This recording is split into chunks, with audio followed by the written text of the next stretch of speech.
दोस्तों, ये है क्वांटम दुनिया में मौजूद एक पार्टिकल टॉप क्वार्क। इसका लाइफ टाइम है सेकंड का अरबवां खरबवां हिस्सा।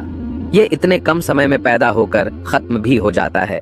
आप मानो या ना मानो, लेकिन यही हैसियत है हमारे लाइफ टाइम की यूनिवर्स के लाइफ टाइम के सामने। और कैसा लगेगा आपको जब इतने कम समय में आपके पास आपकी लाइफ का कोई मीनिंग ही ना हो कि आखिर हम क्यों जी रहे हैं, किस लिए जी रहे हैं, ये ब्रह्मांड क्यों एग्जिस्ट करता है और हम क्यों हैं।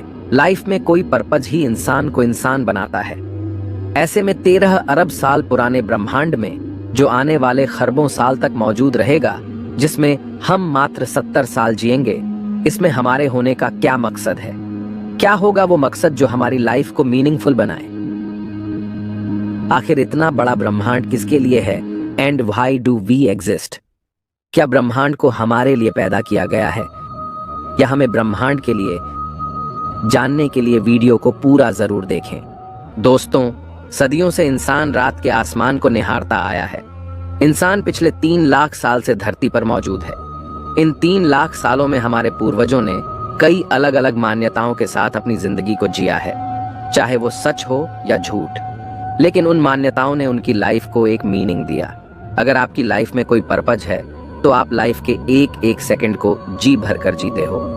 अब तक हमारे पूर्वजों ने ब्रह्मांड की अंडरस्टैंडिंग से हमारी लाइफ को कई पर्पस दिए, जिन्हें हम 2 कैटेगरी में बांट सकते हैं। पहली कैटेगरी है रिलीजियस और दूसरी है रैशनल। हमारे पूर्वज जो ये मानते थे कि ब्रह्मांड को किसी न किसी क्रिएटर ने बनाया है, उनके अनुसार लाइफ का पर्पज भी उसी क्रिएटर से जुड़ा है। इसके अनुसार ब्रह्मांड को बनाने वाला कोई क्रिएटर जरूर है, जिसने किसी खास मकसद के लिए हमें बनाया है। ऐसे में इस अवधारणा के अनुसार लाइफ के कई मीनिंग डिसाइड किए गए। कुछ का मानना था कि हम उस क्रिएटर की पूजा करें और इसके बदले में अगले जन्म में रिवॉर्ड के तौर पर उन्हें स्वर्ग, नर्क, जन्नत या जहन्नुम या ऐसे किसी पैराडाइस में जाने का मौका मिलेगा, या उनका अगला जन्म इस जन्म से अच्छा होगा और अंत में उन्हें अल्टीमेट फ्रीडम मिल जाएगी। यानी वे सभी प्रॉब्लम्स से दूर हमेशा के लिए एक ऐसी स्टेट में पहुंच जाएंगे जहां उन्हें सिर्फ अच्छा फील हो, यानी कोई दुख, दर्द और परेशानी ना हो। अब तक करोड़ों इंसान लाइफ के इस पर्पज को लेकर जीते आए हैं, लेकिन जैसे जैसे इंसान ने अपने दिमाग के दरवाजे खोलने शुरू किए, इंसान इन मान्यताओं से हटके कुछ अलग सोचने लगा। जैसे जैसे विज्ञान ने प्रगति की, इंसान ने जाना कि जिस धरती को पुरानी मान्यताओं में फ्लैट माना जाता था, वह गोल है। जिन स्टार्स को लोग स्वर्ग समझते थे, वो हमारे सूरज की ही तरह एक सितारे हैं। सूरज, जिसे एक देवता या दिव्य पुरुष माना जाता था, वह धरती से 13 लाख गुना बड़ा एक आग उगलता हुआ सितारा है, जो अगले 5 अरब साल बाद धरती को ही खुद में निगलकर हमें समाप्त कर देगा। प्राचीन मान्यता में पृथ्वी ही पूरा ब्रह्मांड थी, लेकिन नई खोज से वैज्ञानिकों ने पता किया है कि हमारे सोलर सिस्टम में पृथ्वी के अलावा भी 7 और प्लैनेट्स है और अनेकों उपग्रह और एस्टेरॉइड्स की भरमार है। जबकि प्राचीन समय में मात्र 5 ग्रहों को ही जाना गया था, जो बिना टेलीस्कोप के नंगी आंखों से दिखाई दे जाते हैं। वहीं साइंस ने हमारी आंखों को न सिर्फ सोलर सिस्टम बल्कि हमारी गैलेक्सी और उसके बाहर पूरे ब्रह्मांड पर तैनात कर दिया, जिस वजह से आज हम जानते हैं कि हम 400 अरब तारों और ग्रहों से भरी एक आकाश गंगा में रहते हैं, जो खुद 200 अरब आकाश गंगाओं के बीच मौजूद है और हर दिन ये नंबर बढ़ता जा रहा है। हम नहीं जानते कि ब्रह्मांड के बाहर क्या है, शायद और भी कई यूनिवर्स। ऐसे में यह पता चलता है कि हमारी मान्यताएं उस समय अवेलेबल यूनिवर्स के कम और गलत नॉलेज के आधार पर थी। वही नई खोज हमारी सोच को चुनौती देती है। हमारे पास उन प्राचीन मान्यताओं के लिए कोई एविडेंस नहीं था। यही वजह थी कि हमें इतने अलग अलग मान्यताएं दिखाई देती है। अगर हम जन्नत, जहन्नुम और आफ्टर लाइफ इन सबको मानकर चले, तो हमारे पास इस बात का कोई एविडेंस नहीं कि ये वास्तव में होते भी है या नहीं। ऐसे में जो हमारे पास है उसे छोड़कर, जिसके होने की कोई श्योरिटी ही ना हो, उसके पीछे चलना एक डरावना सफर होगा जिसमें कुछ भी हाथ नहीं लगना। लेकिन वहीं हम जानते हैं कि यूनिवर्स है, ये एग्जिस्ट करता है, हम सब हैं, हमारे दोस्त है, फैमिली है, जो हमें लाइफ का एक मीनिंग देती है। लेकिन अगर कोई आपको कहे कि यूनिवर्स के बाहर एक उड़ने वाले यूनिकॉर्न ने दुनिया बनाई है, जिसका कोई एविडेंस ही ना हो, जिसे प्रूफ ही नहीं किया जा सकता है, जिसका अस्तित्व ही ना हो, उसके लिए हम जो एग्जिस्ट करता है यानी यूनिवर्स, उसे छोड़कर जो एग्जिस्ट ही नहीं करता, उसके लिए लाइफ को झोंक दें, तब यह हमारे लिए टोटल टाइम वेस्ट होगा। लेकिन दोस्तों, अगर स्वर्ग, नर्क आफ्टर लाइफ, आत्मा और ईश्वर जैसी कोई चीज नहीं है, तो सवाल है कि क्या हम रोबोट हैं? क्या हम सिर्फ यूनिवर्स के नियमों से बंधे हुए एक चलते फिरते मटेरियल है जो इसी यूनिवर्स का हिस्सा है और इसी के बारे में सोचने की क्षमता रखता है? ऐसे में एक रोबोटिक लाइफ में क्या मीनिंग है? अगर हमारी प्राचीन मान्यताएं छोड़ दी जाएं, तो हम एक रोबोट बनकर कैसे लाइफ को जी सकते हैं? आखिर एक यूनिवर्स रोबोट के लिए क्यों एग्जिस्ट करता है? अगर किसी क्रिएटर ने इसे बनाया है तो हमें समझ आता है कि वह हमारे लिए है और एक पर्पज एग्जिस्ट करता है, लेकिन आखिर एक रोबोटिक लाइफ के लिए कौन सा पर्पज होगा? तो दोस्तों, चलिए जानते हैं यूनिवर्स में हमारे पर्पज को लेकर रैशनल अप्रोच क्या कहती है। अब तक हम पुरानी धारणाओं के अनुसार अपने लाइफ को जीते आ रहे थे, लेकिन चलिए हम एक नए सिरे से सोचते हैं कि आखिर हम यूनिवर्स में क्यों हैं। इसके लिए हमें दो चीजों को समझना पड़ेगा। पहला, हम खुद यानी हम कौन हैं? क्या हम सिर्फ एक रोबोटिक मशीन है? हमारी कॉन्शियसनेस क्या बला है? दूसरा, यूनिवर्स क्या है? ये कितना बड़ा है और यूनिवर्स में हमारा स्थान क्या है? इसका हमसे क्या संबंध है? दोस्तों, मान लीजिए कि आपका अभी अभी नया जन्म हुआ है और आप कौन हो? यूनिवर्स क्या है इसे लेकर आपको किसी ने कोई कहानियां नहीं सुनाई है, बल्कि अब हमें आज के अवेलेबल नॉलेज के हिसाब से सोचना है। अगर हम इस अप्रोच से सोचें तो हमें पता है कि एक चीज जो एग्जिस्ट करती है वो है हम सब और हमारा यूनिवर्स। हम ब्रह्मांड और उसमें मौजूद सारी रियलिटीज का एक महत्वपूर्ण हिस्सा है। एंथ्रोपिक प्रिंसिपल के अनुसार हम ब्रह्मांड का हिस्सा है। इस वजह से ब्रह्मांड के नियमों ने ही हमें पैदा किया है। ब्रह्मांड के ही नियमों से ब्रह्मांड ने एक ऐसी प्रजाति को पैदा किया है जो न सिर्फ खुद को जान सकती है, बल्कि ब्रह्मांड को भी जान सकती है और उसके नियमों की पड़ताल कर हाई टेक्नोलॉजी को विकसित करने में सक्षम है, और सबसे महत्वपूर्ण जिसमें कॉन्शियसनेस है। दोस्तों, हमें यह जानना है कि हम कौन हैं। पृथ्वी पर मौजूद सभी लाइफ में एक कॉमन चीज है, कॉन्शियसनेस। लेकिन उन सब से हम इंसानों को अलग करता है हमारा दिमाग, जो सोच सकता है, सवाल कर सकता है, नई चीजें बना सकता है। वैज्ञानिकों के अनुसार कॉन्शियसनेस का मतलब आत्मा नहीं है। वैज्ञानिक कॉन्शियसनेस को समझने की कोशिश में लगे हैं और उनकी रिसर्च के अनुसार कॉन्शियसनेस हम सब इंसानों के ब्रेन से पैदा होती है, यानी यह हमारे ब्रेन की इमर्जेंट प्रॉपर्टी है। यानी हमारे अंदर मौजूद इंफॉर्मेशन के इंटरेक्शन की वजह से कॉन्शियसनेस पैदा होती है। यही वजह है कि वैज्ञानिक मानते हैं कि अलग अलग जीवों की कॉन्शियसनेस भी अलग है और हम इंसानों की कॉन्शियसनेस सबसे अलग है। कुछ जीव जैसे बैक्टीरिया काफी कम कॉन्शियस है तो कुछ अधिक, और वहीं वायरस किसी निर्जीव वस्तु के साथ निर्जीव तो सजीव के संपर्क में कॉन्शियस बिहेव करता है। वहीं कुछ वैज्ञानिकों के अनुसार कॉन्शियसनेस यूनिवर्स की ही फंडामेंटल प्रॉपर्टी है, यानी कॉन्शियसनेस हमारे अंदर यूनिवर्स से ही आई है। दोस्तों, यहाँ पर एक बात तय है कि जिस तरह हम यूनिवर्स का पार्ट है, कॉन्शियसनेस भी यूनिवर्स का एक पार्ट है। लेकिन अब हमें यह जानना है कि यूनिवर्स क्या है। यूनिवर्स यानी ब्रह्मांड, समय, आकाश, ऊर्जा, पदार्थ और इस पदार्थ से बने सभी ग्रह, नक्षत्र और आकाश गंगाओं का समूह है, जो कि हमारी कल्पना से भी कई गुना बड़ा और सूक्ष्म है, जिसमें अरबों खरबों ग्रह, आकाश गंगाएं और न जाने क्या क्या छुपा है। हमने अब तक यूनिवर्स के सिर्फ 5% हिस्से को ही जाना है, बाकी 95% हम नहीं जानते। अब तक वैज्ञानिकों ने ब्रह्मांड को जितना एक्सप्लोर किया है, उसमें हमें अभी तक पृथ्वी जैसी कोई लाइफ नहीं मिली है। खरबों ग्रहों और आकाश गंगाओं के पुंज में लाइफ की गूंज सिर्फ पृथ्वी पर ही सुनाई देती है।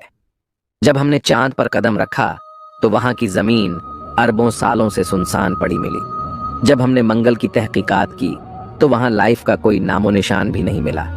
शुक्र ग्रह नर्क की तरह उबलता हुआ मिला, मानो वहां जीवन ने नहीं प्रलय ने जन्म लिया हो। बुध सूर्य की तपन में पिछले 4 अरब साल से झुलस रहा है। बृहस्पति, शनि और अरुण वरुण गैस के गुब्बारे हैं, जहां जीवन की कल्पना करना ही संभव नहीं। हमने सोलर सिस्टम के उपग्रहों की छानबीन की, वहां भी सुनसान बंजर जमीन मिली। हमने सोलर सिस्टम के बाहर मौजूद तारों और ग्रहों की स्टडी की, वहां लाइफ का कोई सिग्नल नहीं मिला। हमने मैथमेटिक्स की मदद से जीवन की खोज की तो मैथ्स ने हमारे हाथ में शून्य थमा दिया। ऐसे में वैज्ञानिक इस सोच में पड़ गए कि आखिर इतना बड़े, पुराने और खरबों साल जीने वाले इस महाकाय ब्रह्मांड में पृथ्वी के अलावा हर जगह बंजर है, तो हम क्यों और किस लिए यहाँ हैं? हमें किसने बनाया, किसने पैदा किया? अगर हम ब्रह्मांड की करतूत का कारनामा है तो ये ब्रह्मांड हमसे क्या चाहता है? आखिर खरबों खरब गुना बड़े यूनिवर्स में हम अकेले क्यों हैं? आखिर क्यों 5 बार पूरी तरह लाइफ खत्म होने के बाद इस पृथ्वी ने फिर से हमें जन्म दिया? आखिर क्यों जीवन अरबों सालों के थपेड़े खाकर आज भी सांस ले रहा है? इसका जवाब भी हमें ब्रह्मांड ही देगा। हम ये सच्चाई जान चुके हैं कि ब्रह्मांड क्या है, हम सब क्या है, हम कौन हैं। अब तक हमारे सफर में लाइफ ने हर बार सरवाइव किया है और पहली बार एक ऐसी स्पीसीज ने जन्म लिया है जो आज से पहले 3.5 अरब साल में पृथ्वी पर नहीं थी। 5 बार प्रलय के बाद ब्रह्मांड ने हमें यानी इंसानों को जन्म दिया है, जिन्होंने मात्र पिछले 200 सालों में धरती की तस्वीर बदल कर रख दी, जो पृथ्वी से आसमान में छलांग लगाकर उसे भी चीरते हुए अंतरिक्ष में पहुंच गया, जिसने अपनी आंखों को ब्रह्मांड पर निगाहबान करके 13 अरब साल पुराने इतिहास को भी खंगाल लिया, जो काफी तेजी से आगे बढ़ रहा है। हम इंसानों की ये ग्रोथ हमें बताती है कि कुछ तो है हमारे अंदर जो हमें इतने बड़े यूनिवर्स में स्पेशल बनाती है। अगर यूनिवर्स हमें पैदा कर सकता है तो हमें मार भी सकता है, लेकिन लाइफ आज भी जिंदा है, यानी इसके होने का कोई मकसद है। लाइफ न सिर्फ जिंदा है बल्कि करोड़ों रूपों में ये मौजूद है और उन सब में सबसे सुपीरियर हैं हम इंसान। हमारा सवाल है कि यूनिवर्स में होने का हमारा मकसद क्या है? लेकिन अगर यूनिवर्स ने ही हमें पैदा किया है, हम इसी का हिस्सा है, हमारे बिना यूनिवर्स नहीं हो सकता, तो ये सवाल जो हम पूछ रहे हैं, क्या ये भी यूनिवर्स की ही करतूत तो नहीं? इस सवाल का जन्म हम सबके अंदर यूनिवर्स या कहें नेचर की वजह से ही हुआ है। ऐसे में हमारा सवाल ही गलत है कि हमारा यूनिवर्स में होने का मकसद क्या है, बल्कि हो सकता है कि ये मकसद तो खुद यूनिवर्स का ही हो। लेकिन सवाल है कि क्या फिर यूनिवर्स हमारी तरह कॉन्शियस है? तो दोस्तों, हो सकता है कि यूनिवर्स भी कॉन्शियस हो, क्योंकि हम जानते हैं कि कॉन्शियसनेस एक ऐसी चीज है जो हमारी ही तरह इस यूनिवर्स का ही हिस्सा है, और वैज्ञानिकों के अनुसार कॉन्शियसनेस भी इस यूनिवर्स की ही फंडामेंटल प्रॉपर्टी है। ऐसे में इस कॉन्शियस यूनिवर्स का भी मकसद हो सकता है। अगर हमें पता चल जाए कि यूनिवर्स का मकसद क्या है, तब हमारा मकसद भी यूनिवर्स के इस मकसद को पूरा करना होगा। अगर हम ऑब्जर्व करें तो यूनिवर्स खुद हमें अपना मकसद बता रहा है। जो यूनिवर्स खुद हमें पैदा कर सकता है वो ही हमें खत्म भी कर सकता है, लेकिन अब तक उसने लाइफ को पूरी तरह खत्म नहीं किया है, बल्कि लाइफ अब तक हर बार सरवाइव करती गई है। लाइफ सिंपल फॉर्म से कॉम्प्लेक्स बनती गई है और इस कॉम्प्लेक्सिटी ने ही हम इंसानों को भी जन्म दिया है। अगर हम ऑब्जर्व करें तो लाइफ की एक खास विशेषता है खुद को रेप्लिकेट करना, खुद को बढ़ाना। जितना ये बढ़ेगी उतना ये ज्यादा सुरक्षित रहेगी। जिस तरह एक वायरस और बैक्टीरिया खुद की कॉपी बनाते रहते हैं, उसी तरह सभी जानवर और हम इंसान खुद को पॉपुलेट करते रहते हैं। अगर हम देखें तो अब तक हम इंसानों की पॉपुलेशन पिछले 2000 सालों में काफी तेजी से बढ़ी है। पहली शताब्दी में 15 करोड़ लोग धरती पर मौजूद थे और आज 8 अरब। आमतौर पर हम पॉपुलेशन को एक समस्या के तौर पर देखते हैं, लेकिन पॉपुलेशन बढ़ाना लाइफ को और सुरक्षित बनाता है, और हम जानते हैं कि हमारे पड़ोसी ग्रह और गैलेक्सीज सुनसान पड़े हैं। हमारी पॉपुलेशन ब्रह्मांड के मुकाबले काफी कम है। ब्रह्मांड में मौजूद इन सब प्लैनेट्स पर हम इंसान जाने में सक्षम है। हम इन्हें पृथ्वी जैसा बनाने में सक्षम है, और वहीं इवोल्यूशन किसी भी लाइफ को यहाँ इवॉल्व करने में सक्षम है। ऐसा करने पर हम अपनी कॉन्शियसनेस को पृथ्वी से बढ़ाकर दूसरे ग्रहों पर भी ले जाएंगे और कॉन्शियसनेस का दायरा बढ़ा सकते हैं। हो सकता है कि ब्रह्मांड भी ये चाहता हो कि उसका सूनापन और उसका खालीपन हमारी कॉन्शियसनेस से भर जाए। इससे लाइफ और भी अधिक सुरक्षित हो जाएगी। अगर पृथ्वी खत्म हो जाए तो पूरी गैलेक्सी को इससे कोई फर्क नहीं पड़ने वाला, लेकिन अगर हम अपनी पॉपुलेशन को पूरी गैलेक्सी में फैला दें तो कॉन्शियसनेस अरबों ग्रहों पर जिंदा रहेगी। जिस तरह 3.5 अरब साल में लाइफ ने कई नए रूप लिए हैं और इंसान को पैदा किया है, हो सकता है ब्रह्मांड में और भी अरबों प्रजातियां जन्म लेने का इंतजार कर रही हो सकता है कि इस कॉस्मिक इवोल्यूशन की वजह से इंसान से भी उन्नत प्रजाति पैदा हो जाए। यह भी कॉन्शियसनेस को बढ़ाएगी। जहां पहले कॉन्शियसनेस एक कौशिकीय जीव के रूप में थी और अब अरबों जीवों और बुद्धिमान इंसानों में है, वैसे ही कॉन्शियसनेस का दायरा यानी उसकी कैपेबिलिटी भी और बढ़ेगी। दोस्तों, पॉपुलेशन को बढ़ाने का मतलब सिर्फ लाइफ को सुरक्षित करना ही नहीं, बल्कि साइंस को और विकसित करना है। अगर हम देखें तो जब जब पॉपुलेशन बढ़ती है, तब हम इंसानों ने अपने सर्वाइवल के लिए नई नई चीजें ईजाद की है। जितनी पॉपुलेशन बढ़ती है उतने नए चैलेंजेस बढ़ते हैं और उनके लिए नए इन्वेंशंस किए जाते हैं। कहीं ना कहीं पॉपुलेशन का बढ़ना ही साइंस को जन्म देता है। Necessity is mother of invention, और अगर यही नेसेसिटी हमारे सर्वाइवल के लिए हो, तब नए इन्वेंशन पैदा होते हैं। परमाणु बम एक ऐसा एग्जाम्पल है जो सर्वाइवल और नेसेसिटी दोनों की वजह से पैदा हुआ है। ऐसे में पॉपुलेशन को बढ़ाकर यूनिवर्स में फैलना टेक्नोलॉजी और इन्वेंशंस को पैदा करेगा। इससे हम एक नई क्रिएटिव दुनिया को बना पाएंगे, जहां इंसान की ताकत काफी बढ़ जाएगी और लाइफ भी काफी आसान हो जाएगी। यानी हमें किसी स्वर्ग या जन्नत में नहीं जाना, बल्कि हम साइंस की मदद से यूनिवर्स को ही जन्नत बना सकते हैं, जो अरबों सालों से किसी जहन्नुम की तरह फुफकार रहा है। लेकिन दोस्तों, हमारे पास एक बड़ा चैलेंज है और वो है लाइफ टाइम। याद कीजिए, हमने बात की थी यूनिवर्स के सामने हम इंसानों के लाइफ टाइम की, जो कि एक क्वांटम पार्टिकल के जितनी हैसियत रखता है। हमारी जिंदगी का सफर ब्रह्मांड के लाइफ टाइम के सामने एक सेकंड का करोड़वां हिस्सा भी नहीं है। लेकिन हम यह भी जानते हैं कि इतने कम लाइफ टाइम में अब तक हमने कॉन्शियसनेस के दायरे को काफी बढ़ा दिया है। हम दूसरे ग्रहों को टेराफॉर्म कर अपने जैसा बनाने की ओर बढ़ रहे हैं। आज हम इंसान यह भी जान चुके हैं कि इंसान की लाइफ को कैसे बढ़ाया जा सकता है। वैज्ञानिकों के अनुसार हमारे क्रोमोसोम के एक हिस्से टेलोमेयर्स की साइज का घटना हमें बुढ़ापे की ओर धकेलता है। हाइपरबैरिक ऑक्सीजन ट्रीटमेंट की मदद से कुछ वैज्ञानिकों ने अपने एक्सपेरिमेंट में कई उम्रदराज लोगों को ब्लड लेवल पर 25 वर्ष की उम्र के लेवल पर ले आए। आज हम एंटी एजिंग पर रिसर्च करके उम्र को बढ़ाने की ओर बढ़ रहे हैं। अगर हम बात करें आर्टिफिशियल इंटेलिजेंस की, तो सिर्फ कुछ दशकों में ही एआई ने टेक्नोलॉजी में क्रांतिकारी बदलाव किए हैं और वैज्ञानिक रिसर्च में और तेजी आई है। वहीं एआई के साथ क्वांटम कंप्यूटर की मदद से हम टेक्नोलॉजिकल गैप को काफी तेजी से कम कर सकते हैं। आज हम विज्ञान के ऐसे लेवल पर पहुंच चुके हैं जहां किसी भी अंग को हम आर्टिफिशियली क्रिएट करके इम्प्लांट कर सकते हैं। कुछ एक्सपर्ट्स के अनुसार गूगल और फेसबुक के एआई सिस्टम ने कई बार हम इंसानों की तरह कॉन्शियस बिहेव दिखाया है। अगर कॉन्शियसनेस इंफॉर्मेशन का ही खेल है, तो हम उस इंफॉर्मेशन को कंप्यूटर में डालकर फिर से किसी नई बॉडी में डाल सकते हैं, यानी हम खुद को अमर कर सकते हैं। जेलीफिश एक ऐसी मछली है जो लगभग अमर है। यह अपने आप को एक पॉलिप स्टेट में बदलकर फिर से एक नई बॉडी रीजनरेट कर सकती है।